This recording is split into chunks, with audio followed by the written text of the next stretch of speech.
The stock market is going through the roof. We all know that. But as you have pointed out, Richard, not that many people in the United States are on the stock market, in the stock market, or own stocks. But here's some statistics.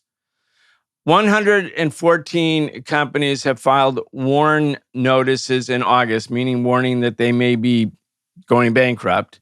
Non-farm employment rose just 22,000 jobs in August. The Bureau of Labor Statistics recently revised job growth down by 911,000 jobs between March 2024 and March 2025. Unemployment rate, the official level, which isn't the real level, ticked up to 4.3%. 1.9 million Americans are long-term unemployed, meaning they've been jobless 27 or more weeks.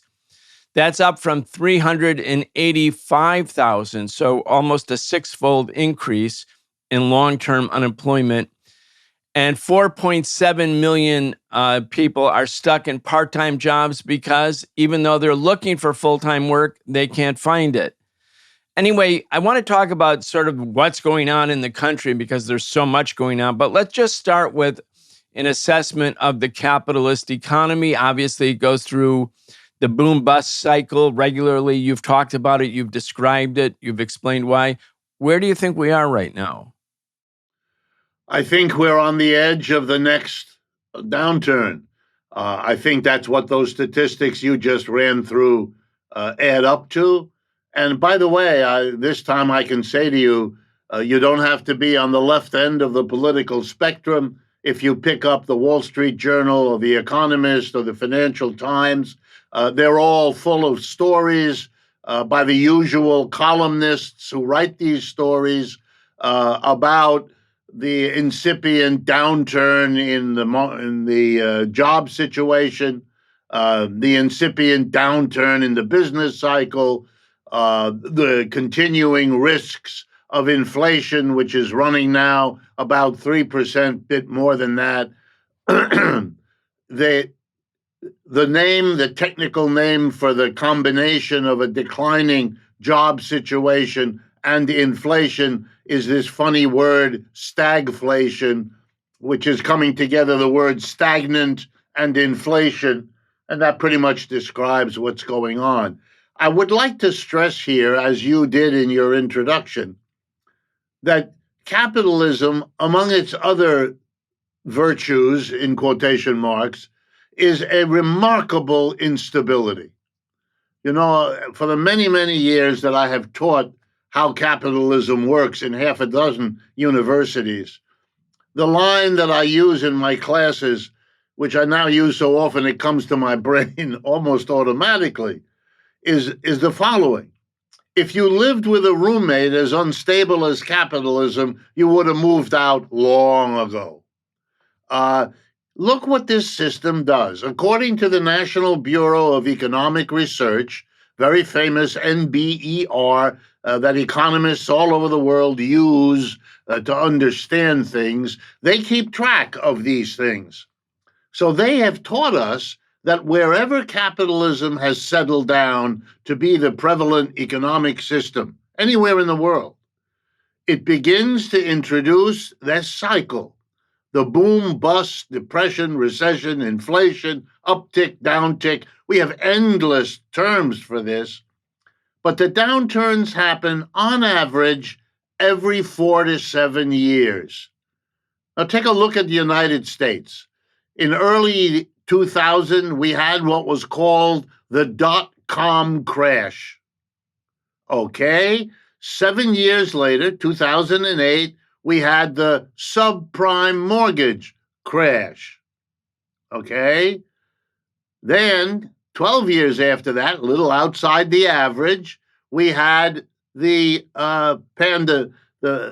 pandemic crisis, or if you like, the COVID crisis.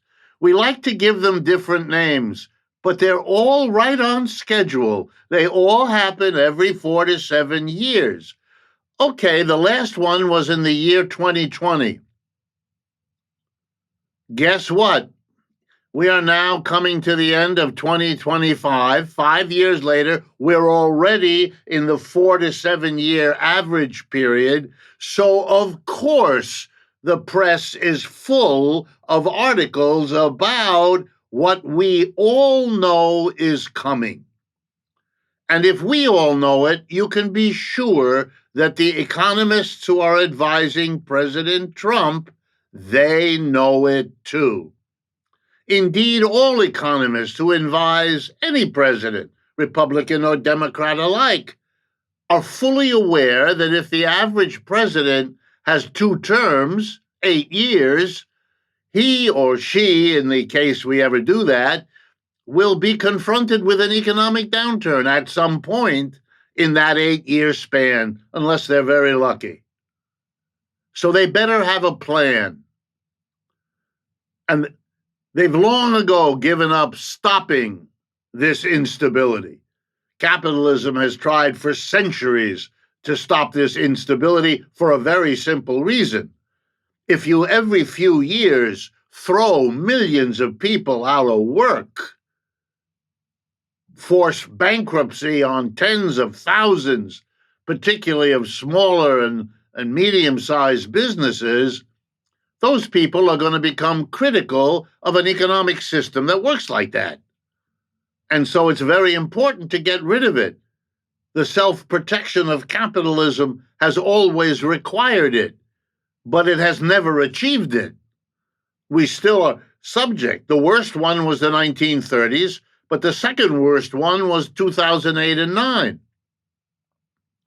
People's lives are interrupted, their jobs are taken away, their educations can no longer be financed, on and on. The victims, the casualties of this crazy cycle are enormous. The wastes, the costs, the resources that sit empty. You gave the official number 4.3%, I believe, unemployment. Well, the size of the American labor force is 160 million people.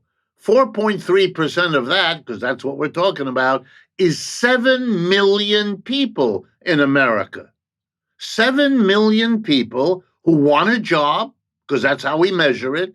They're looking for a job. They want to contribute to this society. I put that together with the statistic of the Federal Reserve. It's called capacity utilization. It's a number that reflects what portion of the tools, equipment, machines, factory space, office space, store space that is being utilized for production versus what portion of it is sitting there gathering rust and dust. Well, the current number is around 70% utilization, maybe 75%. But that means a quarter of the resources we have in a rational economy would be put together with the 7 million people who want to work with those unutilized tools and equipment to transform the unutilized raw materials into the goods and services that could, for example, really do a number on poverty, not just in America, but beyond. But our system is incapable. It can't put together, it never has. The workers who want the work with the machines, the equipment that we have in place, ready to go. It is a fantastic inefficiency of capitalism that we are now confronting. And now the dark side, as if that weren't bad enough. One of the ways the less scrupulous governments handle this is by being ready as the downturn hits to deflect the popular attention onto something else. Make sure the headlines are not full of what I've just told you about to help people prepare for this unstable economy. No, no, no. Let's all talk about killing people in boats off the coast of Venezuela. Let's talk about the tragic killing of a right-wing spokesman. Let's talk about anything else other. Let's get people all revved up about, angry at one another for completely different issues, so that the thing that capitalism needs, namely the pretense that we aren't about to enter yet another cycle of irrational capitalism, that's for me what's going on here. Richard, this process, this phenomena of economic recession coming every 4 to 7 years, it was first discussed, or maybe not the first time, but certainly thoroughly discussed by Frederick Engels, along with Marx, who wrote the Communist Manifesto in 1848. They wrote it as very young people. Engels was 26 at the time. But he describes how this system every 4 to 7 years, in a lawful way, meaning a regular way. He says it's as common as the comet, as the being able to witness comets coming through the atmosphere every certain number of years, that you can predict it. It's almost like scientifically arranged. It's that regular. He makes the point that these recessions, these economic contractions, or what might be considered an economic crisis for the people who can no longer feed themselves because they are no longer employed by a capitalist and no longer able to get wages, that they have become in this state of crisis not because of society's scarcity, not because there's too little food, but because of overproduction, because of too much has been produced, then can be sold at a profit by the capitalists, thus leading to their own personal scarcity. So you have this phenomena of abundance, meaning more has been produced than can be consumed, meaning sold at a profit, leading to scarcity for people. This is an underlying element of crisis theory, the crisis theory that Marx and Engels talked about. But the crisis in and of itself never leads to the ending of the system that produces the crisis. Only human beings, through their political activity, through their combined activity, through their collective activity, can actually make social change. So just acknowledging crisis doesn't mean that the system is going to come to an end because it's crisis-ridden. No, far from it. And in fact, during this period of scarcity for the working class, when they can no longer work, no longer get wages, no longer can feed themselves and their families, other sections of society, meaning parts of the bourgeoisie, actually do quite well. So there's this inherent sort of dialectical element of the recession itself. Not all sectors of society see capitalist recession as something bad. In fact, some see it as something very, very wonderful. Let's just talk about that phenomena. Yeah, I can I can bring it home to this discussion by sharing with you a statistic that was presented today on today's press by Bloomberg, a major financial news service. And they did a little calculation based on Moody's, one of the great risk rating companies in the United States. And here's what they show, that the richest 10%, the richest tenth of our population, now accounts for 50% of all consumer spending, which is up from the early 90s when the top 10% accounted for 1/3, not yet 1/2. Well, what does that mean? It means that we have redistributed purchasing power, wealth, money, more and more to the top 10%. They now account for the total, half of everything spent. And what that means is that the other 90%, you, me, and most of the people we talk with, we all share the other 50%. 90% of the people do 50% of the spending. That's why it appears to those 90% that we can't afford things, because we can't. It has nothing to do with a shortage. There is no shortage. We have all that we need, and we could produce much more. Just imagine what we could produce with the 7 million unemployed we just talked about if they were given the jobs for which the machines and equipment and floor space is available. No, no, no. It is all about the distribution of our purchasing power that creates for some people the ability to indulge whatever they want in the way of spending, which is why the richest 10% account for 50% of everything. And the other 90% have to share the rest. That's why the top 10%, and that includes all the corporate leaders, most of the employers in this country, most of the wealthy people, they're in that top 10%, of course. And for them, the economy looks fine. That's why President Trump, like President Biden before him, keep telling us the economy's great, the economy's great.